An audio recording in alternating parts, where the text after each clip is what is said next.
cordial a nuestros hermanos, a nuestros amigos, bienvenidos. Gracias por pasar por aquí, por estar con nosotros y compartir la lección de escuela sabática de esta semana. La lección número 6. Pero como pueden ver, no estoy solo, estoy acompañado y muy bien acompañado de tres grandes amigos, pastores, colegas en el ministerio, y se los voy a presentar ahora inmediatamente. Aquí a mi derecha tengo al pastor Yeser Castillo. Yeser Castillo Jafet Toledo. y luego Michael Castro. Michael Castro y su servidor Héctor García. Estamos aquí para compartir la lección número 6 de la lección de escuela sabática de este cuarto trimestre del año 2023. Antes de comenzar queremos orar, así que inclina tu rostro y prepárate porque vamos a disfrutar muchísimo este momento. Querido Padre, te agradecemos por tus bondades, tus misericordias, por bendecirnos y dejarnos compartir tu palabra. Permite que tu palabra, como esa buena semilla, pueda entrar en nuestra alma, en nuestra vida y producir frutos, Señor, frutos que podamos verlos en este mundo y no solamente ahora, sino también en la vida eterna. En el nombre de Jesús, Amén. amén. Colegas, en esta semana estamos mirando la lección número 6 que lleva por título Motivación y preparación para la misión. Y mirando el título de la lección me doy cuenta de una realidad. Realmente la lección nos está hablando de motivación y preparación para la misión, pero lo cierto es que para todo en la vida uno tiene que tener motivación, Claro que ¿verdad sí. que sí? Sí. No solamente motivación, sino preparación.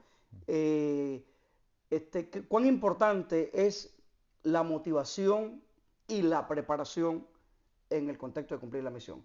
¿Significaría esto que cada hermano de la iglesia tendría que ir a un seminario a estudiar, a una universidad, para tener la motivación correcta y la preparación correcta? ¿Qué creen ustedes? Yo creo que cuando se habla de la motivación tenemos que entender que hay dos motivaciones o se divide en dos tipos de motivaciones, la motivación extrínseca Ok, y la motivación intrínseca. ok, Usualmente la motivación extrínseca es aquello que nos mueve a hacer algo porque vamos a esperar algún tipo de resultado o alguna fuerza ajena nos está imponiendo algo para que nosotros hagamos. ok, Ahora, la motivación intrínseca es algo que nace del ser, ok, algo que nace del individuo, que nos motiva a hacer algo simplemente por el amor a hacerlo. ok, Y yo creo que es importante tener en cuenta estos dos conceptos cuando vamos a hablar acerca de motivación a hacer la misión. ok, Creo que hay veces, y quizás ustedes puedan hablar un poco más de esto, hay veces que la motivación para hacer misión en la iglesia a veces se basa más en lo extrínseco que lo intrínseco. exacto. Porque alguien nos dice o por simplemente alcanzar números o lo que sea, pero yo quiero sugerir que la mayor motivación que nosotros deberíamos tener para la misión es algo intrínseco, que nace de mi experiencia con Jesús. Exactamente, precisamente Jesús le dijo en Mateo capítulo 28, toda potestad me es dada en el cielo y en la tierra y aquí os los envío a ser discípulos. O sea que efectivamente la motivación debe nacer de una relación con Jesús. Así es. O sea, Jesús me salvó a mí, nos salvó a nosotros y como nos salvó, entonces el resultado de eso es sencillamente ir a cumplir la misión porque en gratitud a lo que Él ha hecho por nosotros, ¿verdad? Ujú. Así que muy buen aporte. ¿Algunos tienen otro aporte? Sí, yo creo que podemos explorar un poco lo que es la gran comisión que Ok. Jesús da a sus discípulos. En Mateo 28, 19 al 20. Dice, por tanto, id y haced discípulos a todas las naciones, bautizándolos en el nombre del Padre, el Hijo y el Espíritu Santo, enseñándoles todas las cosas, que guarden todas las cosas que yo os he mandado a Ok. ustedes. Y aquí yo estoy con vosotros todos los días hasta el fin del mundo. Una de las cosas que estaba hablando el pastor Castillo es que la motivación más grande debería ser intrínseca por resultado de la relación que uno tiene con Dios, las experiencias que uno tiene con Dios. Y realmente esto es lo que debería motivarnos a alcanzar otras personas, porque Dios me salvó a mí, yo quiero compartir esa salvación con otra Así persona. así Y es. creo que esa debería ser la mayor motivación que nosotros tenemos para compartir y para hacer misión con otras personas. Exactamente, pastor. Queremos Sí. escuchar la voz de la In- experiencia. incluso, incluso a veces nuestras motivaciones intrínsecas, como mencionaba el pastor, hay que evaluarlas, ¿verdad? Mm. Y analizarlas porque puede que sea de adentro, pero por motivos egoístas Yeah. o intereses propios. Y ahí donde mencionaba el pastor Jafet, la importancia de que nuestra motivación pueda nacer mediante una experiencia vivida en Cristo Jesús. Amén. No en teoría, sino la forma en que Él se ha manifestado en nuestra vida, la forma en que Él nos buscó, nos halló y nos ha dado la salvación. Y cuando nosotros logramos contemplar la forma en que Él actúa en nuestra vida y cómo esto ha sido una experiencia importante o significativa, definitivamente nace pues una motivación intrínseca genuina, Ujú. bien dirigida, en el cual nosotros pues vamos a ser movidos a querer compartir las buenas nuevas. Amén. Ujú. Amén. Bueno, ya hablamos que necesitamos un tipo de motivación correcta para cumplir la Ujú. misión y esa motivación es la motivación intrínseca, que es la motivación intrínseca, la que nace de una relación con Jesús Ujú. y la preparación. Mm. Entonces, significa, ok, aquí hay varios extremos. Cuando hablamos de la preparación para cumplir la misión, hay varios extremos. Recuerdo una experiencia en un lugar del mundo mientras trabajaba, no voy a mencionar iglesia, ni ciudad, ni pueblo, pero recuerdo que un anciano me dijo a mí personalmente, a los pastores, nosotros damos diezmos para que los pastores se preparen para que prediquen, para que cumplan la misión. Así me dijo una persona a mí. Nosotros damos diezmos, o sea, los miembros, para que los pastores se preparen, para que los pastores cumplan la misión, o sea, prediquen y cumplan la misión. Creo que definitivamente el enfoque de este hermano estaba completamente errado. Claro. ¿Por qué? Porque o sea, la preparación para cumplir la misión no es algo de los ministros Ujú. solamente. Claro. De hecho, todos deberíamos prepararnos. Tal vez como miembro de iglesia no se requiera que tú vayas a un seminario a estudiar, pero sí necesitamos un grado de preparación para cumplir la misión. Así es. Entonces, ¿cómo influye la preparación en nuestra efectividad a Claro. la hora de cumplir la misión? Mm. ¿Cómo influye? A ver, nuestros hermanos están Bueno, esperando la respuesta de los ministros aquí. A Claro. ver. eh, bueno, cuando vemos en lo que es la parte de la lección, el autor presenta que nuestras experiencias con Jesús no pueden ser o sustentarse sin el fundamento de lo que es la palabra. Y es ahí donde la palabra no está restringida para unos pocos, sino que está al alcance de todo aquel que se acerque a ella y Claro. quiera escudriñarla con sinceridad Así de es. corazón, ¿verdad? Y esto nos va a dar la preparación para tener una experiencia genuina Ujú, y así pues tener el cumplimiento de lo que es la misión. ujú. Y necesitamos pues siempre tomar un espacio para tener conocimiento de lo que es la palabra y sobre lo que Dios quiere decirnos a través de ella. Bueno, Ujú. de hecho, de acuerdo a lo que el pastor acaba de decir, el versículo para memorizar Ujú. se alinea exactamente con lo que el pastor acaba de decir, o sea, con nuestra la preparación en relación con la palabra. Jesús dijo, estas son las palabras que les hablé cuando aún estaba con ustedes, que era necesario que se cumpliese todo lo que está escrito en mí, en la ley de Moisés, en Ujú. los profetas y en los salmos.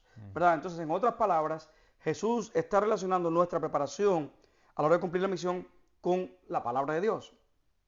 Cuando vamos a la palabra de Dios y escudriñamos la palabra de Dios, encontramos que exactamente la palabra nos presenta a Jesús. Ujú.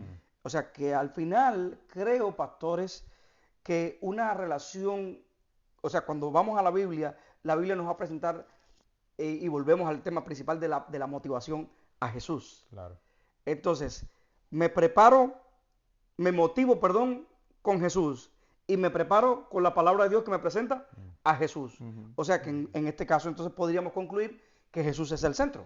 Ujú. Correcto. Si la misión no tiene como centro a Jesús, estamos desenfocados completamente. Ujú. O sea, no vamos a llegar a ningún lugar. Claro. Si la misión no tiene, si nuestra preparación no tiene como centro a Jesús, si nuestra motivación no tiene como centro a Jesús, entonces definitivamente no vamos a tener los resultados que esperamos.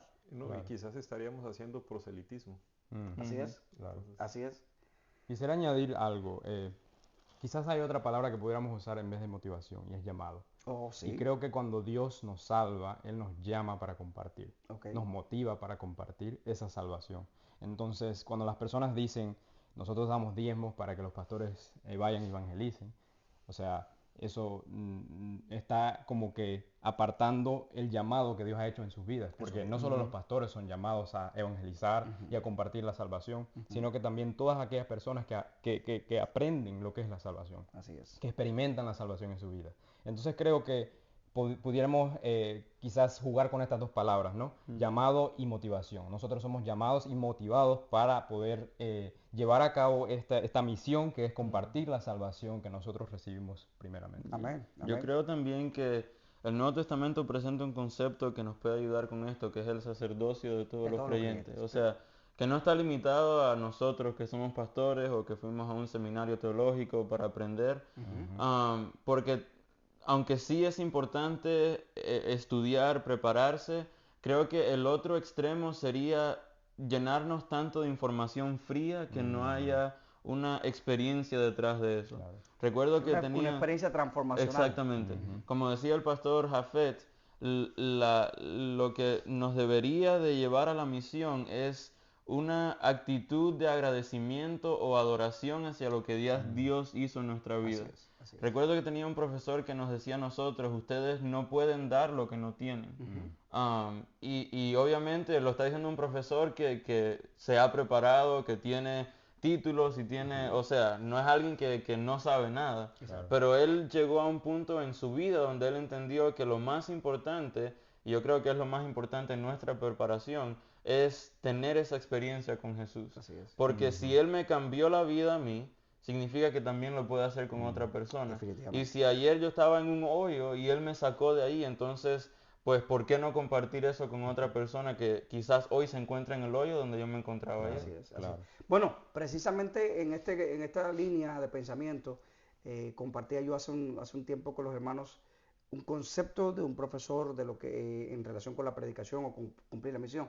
Decía que cumplir la misión o predicar el evangelio es un hambriento diciéndole a otro hambriento dónde encontrar el pan. Claro. Entonces, yo encontré el pan, encontré a Jesús, me encontré con Jesús.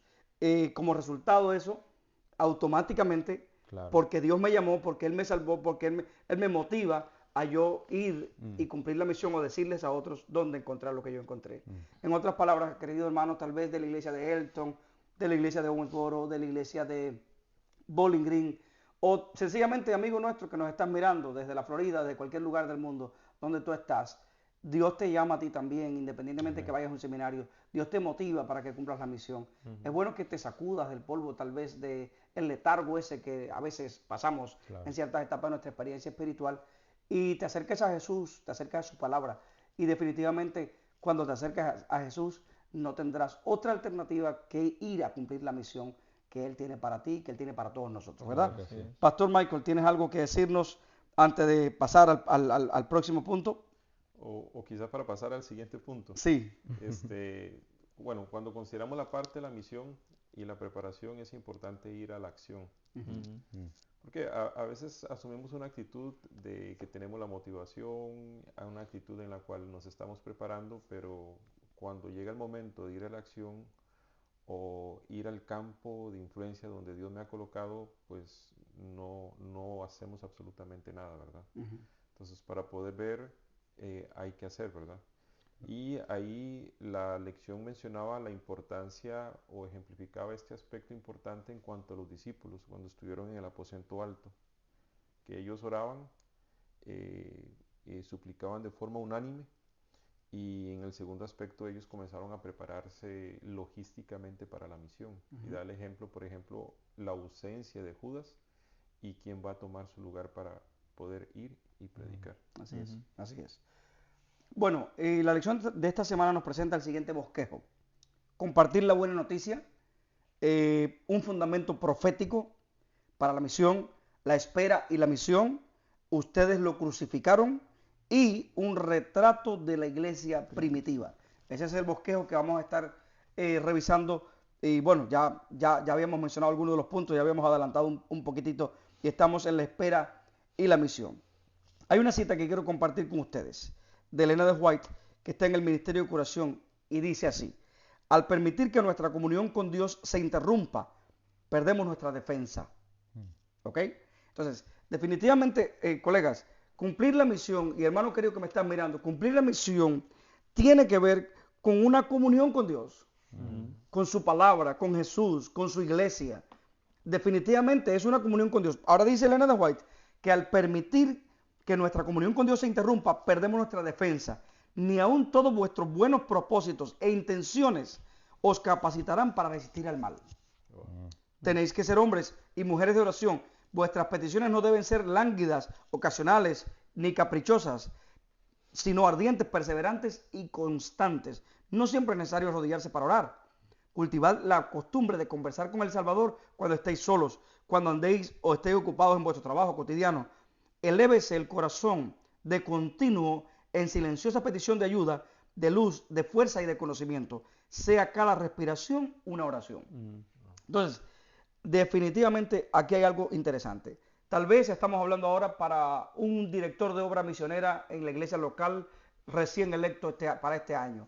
La tendencia, o sea, todos nosotros somos pastores y durante años hemos visto hermanos que han sido electos para dirigir la obra misionera y entonces vas cada sábado en esos 10 minutos de espacio que te dan cada sábado para promocionar la obra misionera y muchas veces llaman a los hermanos el sábado en la tarde lo que se quieren quedar es durmiendo, no te siguen los hermanos, a veces incluso usamos amenazas que te vas a perder o que no vas a tener una estrella en tu corona, etcétera, etcétera. Pero definitivamente es lo que nos acaba de decir la palabra de Dios. Y según la línea de pensamiento de la lección de esta semana, la misión tiene que ver con una relación de motivación, de llamado y de preparación con una persona que se llama Jesucristo. O sea, definitivamente, si no tenemos esa relación con Jesús, estaremos, como dice Pablo, seremos címbalos que suenan o que retiñen, pero no estaremos haciendo ningún efecto en las personas.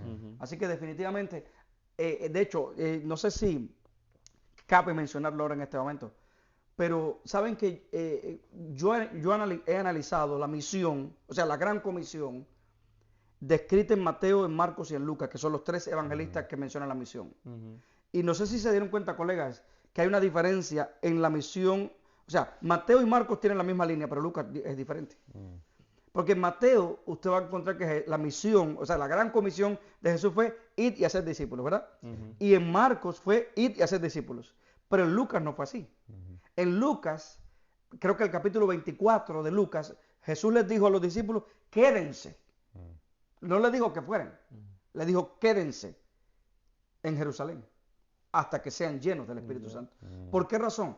Porque si tú vas a cumplir la misión sin ser lleno, sin quedarte primero a recibir la influencia, la unción del Espíritu Santo, definitivamente la efectividad no va a ser igual. No va a ser igual. Por eso hay una cita que la voy a parafrasear que dice que si no somos llenos del Espíritu Santo, o sea, si fuésemos llenos del Espíritu Santo, voy a cambiar, dice así, donde hoy hay un bautismo, habrían 100. Y ahí depende mucho de la efectividad. Yo creo que hay una dinámica algo parecido a esto de quedarnos, porque el que los discípulos se quedaran en Jerusalén, como tú lo presentas, es como un estado de descansar.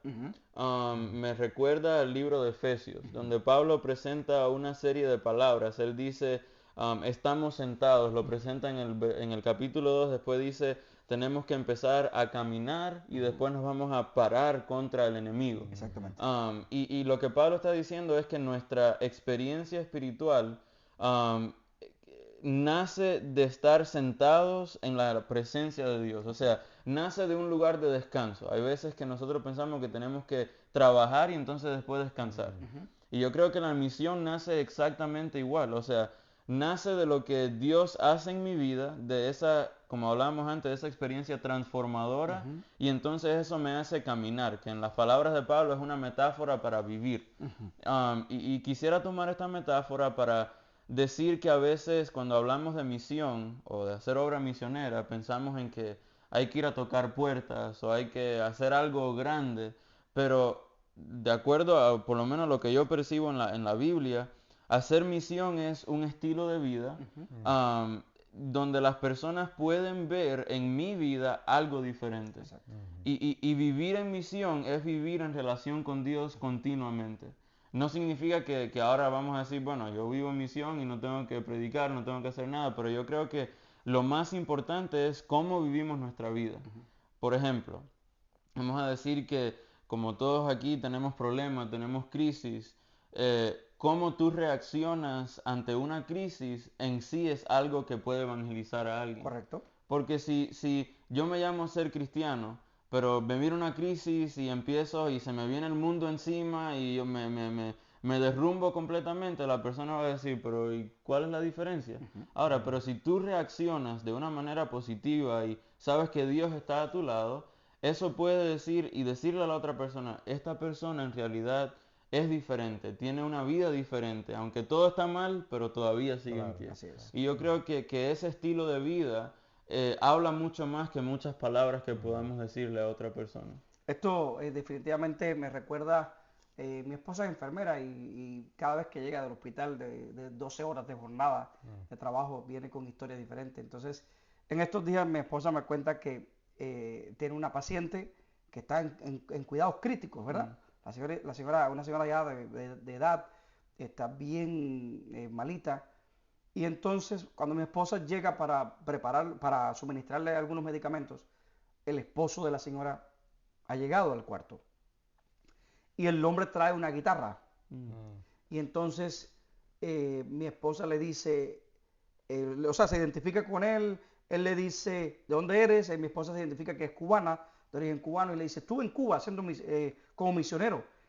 Y me aprendí un canto en español. Y agarra la guitarra, porque él viene todas las tardes o todos los días al hospital a cantarle a su esposa, aunque su esposa está inconsciente, él viene a cantarle con su guitarra. Y entonces él le dice a Mayrelis, te voy a cantar un canto que me aprendí en Cuba en español. Y comienza a tocar la guitarra y comienza a cantar el himno, nunca te rindas, Cristo ya viene, Cristo ya vuelve. Y le dice, y mi esposa le dice, ¿a qué iglesia tú vas? Dice, yo soy adventista el séptimo día. Y mi esposa le dice, yo también. Y entonces el Señor le dice, pues dile y mi esposo es pastor, Mayreli le dijo, pues dile a tu esposo, dile a tu iglesia que no se rindan, que el Cristo ya viene. ¿Cómo es posible que un hombre que tiene a su esposa allí en cuidados críticos, que tiene a su esposa en estado vegetativo, prácticamente en un hospital, tiene la fe para cantar, no te rindas, Cristo ya viene? Y no solamente para cantar, sino para ir a otros países y para decirle a otros, no te rindas, Cristo ya viene. ¿De dónde nace eso? Pastor, yo creo que muchas veces cometemos el error de tener un modelo para la misión como un modelo de negocios, donde nos enfocamos tanto en los números y en la cantidad de personas que nosotros podemos alcanzar. Pero realmente la Biblia nos muestra un principio que es calidad sobre cantidad. Exactamente. Y es que la Biblia nos dice, muchos son los llamados, pero pocos los escogidos. Así es. Y entonces tenemos que considerar eso cuando somos llamados a hacer misión. Que no se trata de la preparación en sí, cuántos títulos tenemos, cuánta información sabemos, cuánto de la Biblia sabemos, sino que es la calidad de experiencias que tenemos con Dios. Y esos testimonios, aunque quizás son testimonios que consideremos como pequeños, pueden servir para alcanzar muchas personas. Así es. Y personas que se entreguen con calidad, con amor, o sea, con entrega completa, con sinceridad. Eso es lo más importante que nosotros debemos considerar, porque realmente cuando estamos siendo preparados, Dios quiere preparar no solamente nuestro conocimiento, sino que nuestro corazón, nuestro carácter. Porque cuando vas con una altivez de espíritu en tu corazón a tratar de alcanzar a alguien, esa persona se siente como menos que tú. Si tú le dices, no, porque esta es la verdad de la Biblia, pero lo que tú conoces no es cierto, eso es mentira. Esa persona no va a ser alcanzada, porque se va a sentir inferior y se va a sentir como que no. O va inmediatamente, o sea, cuando uno tiene esa actitud, inmediatamente la persona va a levantar una barrera. Exactamente. Se ponen a la defensiva, van a decir, estos cristianos, adventistas, lo que sea, son unas personas que se sienten superiores a mí, yo no, quizás tengan un sentimiento de inferioridad y se sientan no suficientemente buenos para poder estar parte de esta iglesia. Así es. Y entonces tenemos que considerar con qué espíritu vamos, con qué actitud vamos. Y tenemos que pasar por un proceso de preparación de espíritu y de carácter para poder ir hacia esas personas y poder ser efectivos cuando hagamos este acto de misión. Excelente, excelente. Bueno, ya acercándonos al final de la lección de esta semana, que creo que el tiempo se hace corto, ¿verdad? Sí. Con tanta sabiduría concentrada aquí. Llegando al miércoles, perdón, ustedes lo crucificaron. Me llamó mucho la atención ese tópico de la semana. La base bíblica para ese tópico es Hechos capítulo 2. En Hechos capítulo 1, capítulo 2 encontramos que los discípulos o los apóstoles fueron llenos del Espíritu Santo y comenzaron a hacer una obra maravillosa en todo Jerusalén, ¿verdad? Y precisamente ante la respuesta de Pedro, o sea, ante la predicación de Pedro, Señalamiento. al señalamiento de Pedro, porque Pedro es sumamente interesante que Pedro hace una narrativa en la historia de Israel, los trae desde los profetas hasta Cristo, hasta la crucifixión de Cristo. Y llega el momento en que Cristo los confronta, en que Pedro los confronta y les dice, y ustedes lo crucificaron. O sea, la actitud de o sea, imagínate que es interesante como la semana pasada vimos a Jonás. La predicación de Jonás no fue una predicación compasiva, fue una predicación cruda.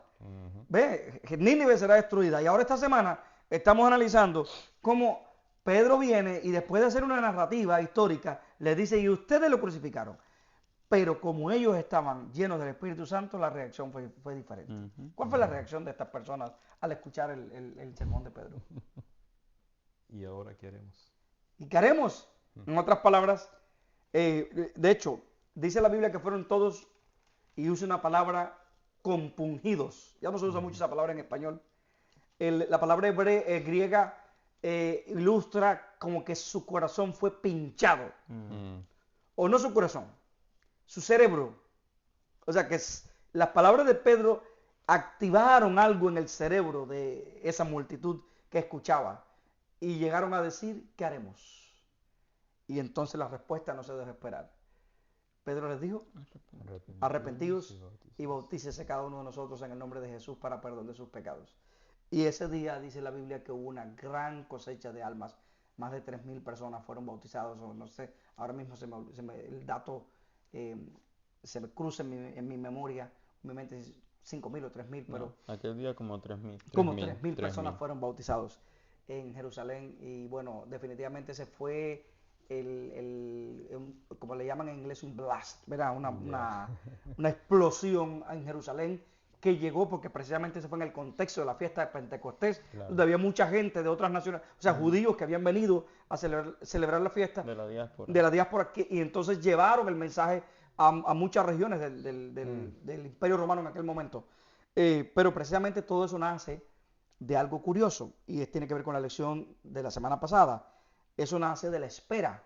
Y la espera fue la espera paciente de esos apóstoles en el aposento alto, la espera de la llenura del Espíritu Santo, y entonces el resultado fue una gran cosecha. Entonces, hermanos, definitivamente, en términos prácticos, para ti que estás allí escuchando la lección en tu carro o estás preparándote para compartirla el próximo sábado con alguien, en términos prácticos, me gustaría sugerirte lo siguiente. Número 1, asegúrate, antes de ir a compartir la misión, asegúrate de pasar tiempo con Jesús. Asegúrate de pedir y reclamar la unción del Espíritu Santo sobre tu vida, porque los resultados serán diferentes, serán extraordinarios, ¿verdad? Y luego, una vez que te asegures de haber esperado pacientemente en Jesús y de estar llamado, motivado y preparado, entonces ve a compartir el Evangelio. Y muchas veces tendrás que confrontar a algunas personas, como las palabras de Pedro. Pero cuando la confrontación viene motivada por el Espíritu Santo, entonces el resultado va a ser que la gente se compungirá y la gente aceptará a Jesús, ¿verdad?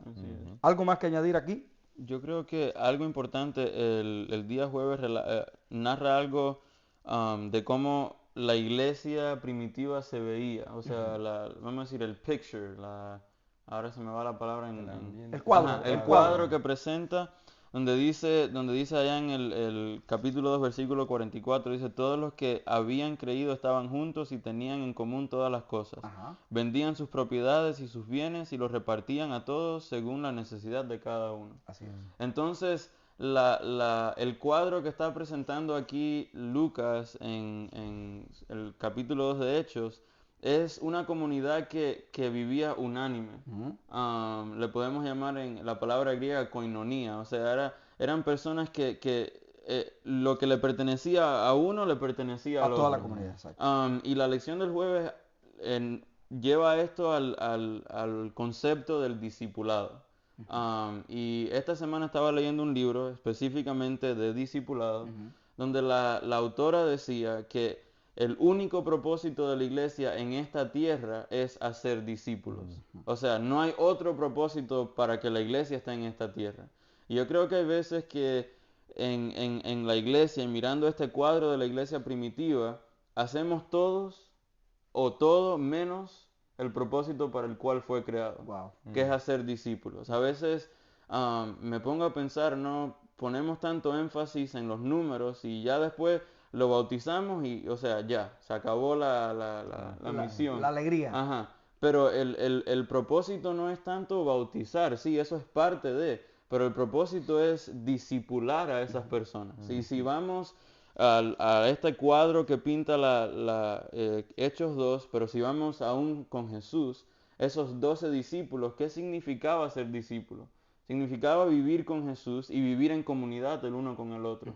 Y yo creo que ese es el propósito para el cual nosotros como iglesia estamos presentes. Es conectar a las personas no con la iglesia, no con una denominación, sino con Jesús y a la vez vivir esa conexión con Jesús en comunidad el uno con el otro. Y yo creo que ese es un cuadro bonito que nos presenta Claro, Hechos 2. Amén, amén, pastor. Bueno, me impresiona la parte de la sencillez, ¿verdad? Cómo hacer discípulos. Y la parte que mencionaba el colega es la importancia de la enseñanza y la camaradería entre los miembros o entre los conversos. Excelente. Hace un tiempo, pensando yo en, bueno, nosotros los pastores creamos planes misioneros, motivamos a los hermanos, etcétera. Pero hace un tiempo pensé en algo que me llamó la atención y tiene que ver con un aspecto un poco, no sé, no voy a decir las palabras porque son un poquito fuertes, ¿no? Pero muchas veces cuando la motivación que tenemos para cumplir la misión o para ganar almas no es pura o no nace de una relación con Jesús, entonces pasa lo siguiente. Conocí a mi hermano o a mi vecino Paco o Pedro y entonces yo quiero bautizarlo en la iglesia. Si Pedro no tiene un auto, yo lo llevo a la iglesia. Si no tiene comida, yo le comparto mis alimentos. Pero mi motivación es traerlo a la iglesia y bautizarlo en la iglesia. Y finalmente, si logro que Paco se bautice o que Pedro se bautice, hasta ahí terminó la misión.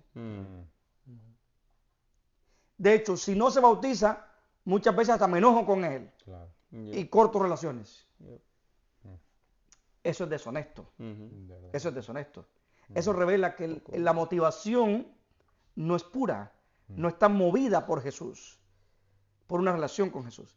En cambio, cuando Jesús es el que me mueve, le vamos a servir a las personas. Voy a traerlo a la iglesia. Si se bautiza o no, no importa. Lo importante es que le serví, lo importante es que le di un buen testimonio. Y aun cuando se bautice en nuestra iglesia, seguiremos sirviéndole. Porque la motivación nace de una forma intrínseca, de adentro, en el fondo del corazón. Y entonces le voy a servir, bautícese o no. Y si se bautiza y pasa a ser parte de la feligresía, pues gloria a Dios. Ahora somos hermanos en Cristo y seguimos adelante. Apreciados, ayer precisamente estábamos concluyendo una serie de evangelismo y nos motivó al pastor Michael y yo, que el pastor era el predicador, yo estaba bautizando a las personas. Un hermano a última hora se decidió a bautizarse, lleva muchos años yendo a la iglesia, su familia toda es adventista, él guarda el sábado, solamente lo único que le faltaba era bautizarse. Cuestiones de decisiones. Y ayer a última hora él se puso de pie, pero curiosamente, me contaba el pastor Michael, que yo estaba en el bautisterio en ese momento. Cuando él se puso de pie para ir a bautizarse o para marchar hacia el llamado final a bautizarse, entonces agarró a otro de la mano y le dijo: hermano mío, vamos a bautizarnos. Y los dos fueron, y los dos lo bautizamos. Wow. En otras palabras, este hermano, me refiero de la iglesia de Owensboro al hermano Florencio. Ya Florencio venía en camino, pero ya venía motivado y agarró a uno en el camino y lo trajo. Y lo llevó y juntos fueron bautizados. Gloria a Dios por eso. Gracias por compartir la lección de esta semana con nosotros. Ha sido un placer, colegas. Muchas gracias a ustedes también. Un gusto. Por sus consejos sabios y muy acertados en relación con estos aspectos. Esperamos que esta lección te motive y te ayude, te aclare algunos conceptos y especialmente que en esta semana tú puedas sentir el llamado de Dios, la motivación de Dios, que te prepares. Si tienes que ir a un seminario, ve, no tengas pena. Si tienes que pedirle a tu pastor, quiero prepararme para dar un estudio bíblico mejor o para lo que sea, para servir a la iglesia, hazlo y prepárate, porque Cristo viene pronto y mejor que nos encuentre preparados. ¿Qué les parece si oramos para concluir? Oremos. Querido Señor, te agradecemos porque siempre traes alimento fresco a nuestra mesa, alimento espiritual, del cual podemos nutrirnos y así, Señor, que nuestra vida espiritual pueda seguir adelante y que podamos estar fortalecidos. Permite que después de compartir esta lección tengamos la capacidad del Espíritu de Dios de ir a practicarla. En el nombre de Jesús. Amén. Amén. Amén. Bueno, gracias.